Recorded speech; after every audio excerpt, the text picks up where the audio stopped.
കണ്ണൂർ ജില്ലയിലെ എൻ്റെ ഒരു ചെറിയൊരു കൃഷിത്തോട്ടമാണ് ഇന്ന് പരിചയപ്പെടുത്താൻ പോകുന്നത്. മയ്യിൽ പഞ്ചായത്തിലാണ് ഇത് സ്ഥിതി ചെയ്യുന്നത്. ഒരു ദ്വീപിലാണ് ഇത് സ്ഥിതി ചെയ്യുന്നത്. നമുക്ക് അവധിക്കാലങ്ങളിൽ സമയം ചിലവഴിക്കാൻ പറ്റിയ ഒരു ഇടം തന്നെയാണ്. ശുദ്ധവായുവൊക്കെ ശ്വസിച്ച് നല്ല ഒരു ആംബിയൻസാണ് ഇവിടെ ഉള്ളത്. അങ്ങനെ ജലസേചനം, വളപ്രയോഗം, വിളവെടുപ്പ് എന്നീ 3 അജണ്ടയാണ് ഇന്നത്തെ എൻ്റെ ഡ്യൂട്ടിയിൽ ഉൾപ്പെടുത്തിയിരിക്കുന്നത്. ഇത് കോഴിവളമാണ്. കോഴിവളവും ആലവളവും മിക്സ് ചെയ്താണ് കവുങ്ങിനൊക്കെ ഇടുന്നത്. ഇത് നേന്ത്രവാഴയ്ക്ക് ഇംഗ്ലീഷ് വളവും ചെയ്യുന്നു.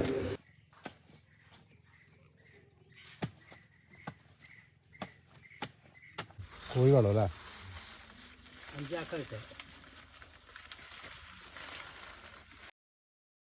ഇത് നമ്മുടെ തോട്ടത്തിൽ തന്നെയുള്ള നേന്ത്രവാഴ കൃഷിയാണ്. ഇത് ഉത്തമാട്ടനാണ് ഇത് കൈകാര്യം ചെയ്യുന്നത്. ഇതിനാവശ്യമായ ഇംഗ്ലീഷ് വളമാണ് ഇതിൽ ചേർത്തിരിക്കുന്നത്. Urea, potash. അത് വളം പ്രയോഗം നടത്തുന്ന ഒരു പരിപാടിയാണ് ഇന്ന് ചെയ്തുകൊണ്ടിരിക്കുന്നത്.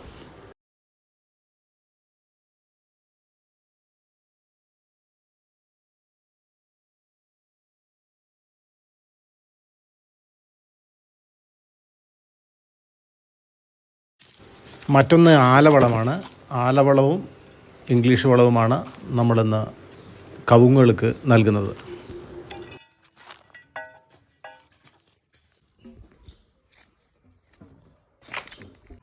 നമ്മുടെ കുളത്തിലെ പ്രധാന ഹൈലൈറ്റാണ് ഈ കുളം. ഇത് പഞ്ചായത്ത് അധികൃതർ നമുക്ക് നിർമ്മിച്ച് നൽകിയതാണ്. ഇവിടെ സൗജന്യമായ വൈദ്യുതിയും ലഭ്യമായതുകൊണ്ട് തന്നെ ജലസേചനം വളരെ സുഖകരമായി നടക്കുന്നു. ഒരു കൃഷിക്ക് ആവശ്യമായി വേണ്ടത് ഈ ജലസേചനമാണ്. അത് ഈ ചൂടുകാലത്ത് പ്രത്യേകിച്ചിട്ട് നമ്മൾ വളം ചെയ്യുന്നത് ഏറ്റവും നല്ലത് ചൂടുകാലത്താണ്. എങ്ങനെ നമ്മൾ കൃത്യമായി വെള്ളം നൽകുകയാണെങ്കിൽ. മഴക്കാലത്ത് നമ്മൾ ഇത്തരം വളപ്രയോഗം നടത്തിക്കഴിഞ്ഞാൽ പെരുമഴയിൽ അതൊക്കെ എങ്ങോ ഒലിച്ചു പോകും.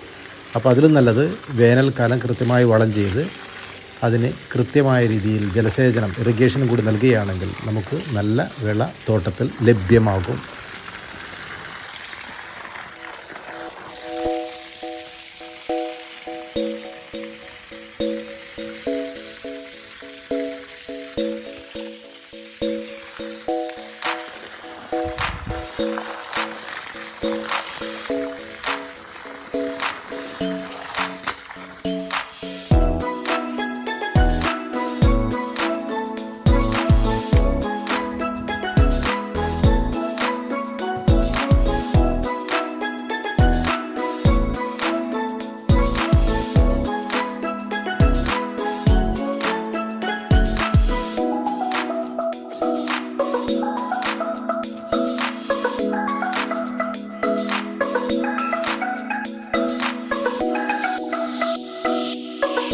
ഈ കാണുന്നതാണ് നമ്മുടെ കൃഷിയിടം.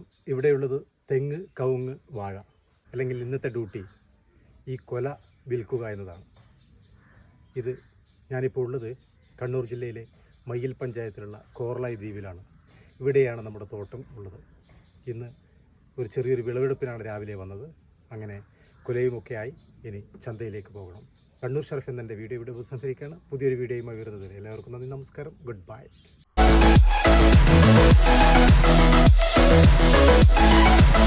കാണുന്ന ഇന്നോവയിൽ ഒരു 6 കൊലയുമായി അങ്ങനെ യാത്ര തുടരുകയാണ്. പുതിയ വീഡിയോയുമായി വരുന്നതിന് എല്ലാവർക്കും